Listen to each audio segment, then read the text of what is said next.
അസ്സലാമു അലൈക്കും. ഏതു വലിയ കടങ്ങളാവട്ടെ, എത്ര വലിയ രീതിയിലുള്ള സാമ്പത്തിക ബുദ്ധിമുട്ടുകൾ നിങ്ങൾക്കുണ്ടെങ്കിലും ഈ പറയുന്ന കാര്യം ആത്മാർത്ഥതയോടെ നിങ്ങൾ ചെയ്യുക. ഇൻഷാ അള്ളാഹ് അതിന് പരിഹാരം അള്ളാഹു തരുന്നതാണ്.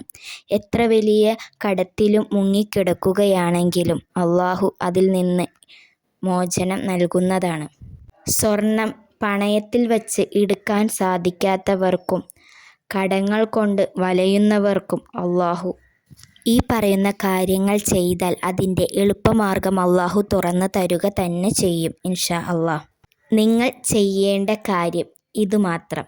ആദ്യം മുത്തുനബി സ്വല്ലല്ലാഹു അലൈഹി വസല്ലമ തങ്ങളുടെ പേരിൽ 11 സ്വലാത്തുൽ ഫാത്തിഹ ചൊല്ലുക. അതിനുശേഷം ലാ ഹൗല വലാ ഖുവത ഇല്ലാ ബില്ലാഹ് 313 തവണ ചൊല്ലുക.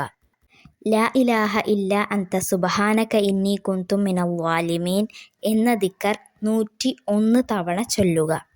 അതിനുശേഷം യാ ഫത്താഹു യാ റസാഖു യാ കരീമു യാ വഹാബ് എന്ന് 313 തവണ ചൊല്ലിയ ശേഷം 11 സ്വലാത്തുൽ ഫാത്തിഹ ചൊല്ലി അവസാനിപ്പിക്കുക. ഇൻഷാ അള്ളാഹ് ആത്മാർത്ഥതയോടുകൂടി നിങ്ങൾ ചെയ്യുക.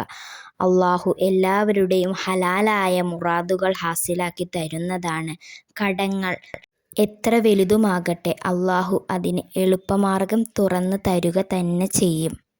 നിങ്ങൾ ആത്മാർത്ഥതയോടു കൂടിയും ഈ കാര്യങ്ങൾ നല്ല നിയ്യത്തോടു കൂടിയും അള്ളാഹുവിനോട് ചോദിക്കുക. അള്ളാഹു അതിനുള്ള എളുപ്പമാർഗം തുറന്നു തരും. എൻ്റെ അനുഭവമാണ്.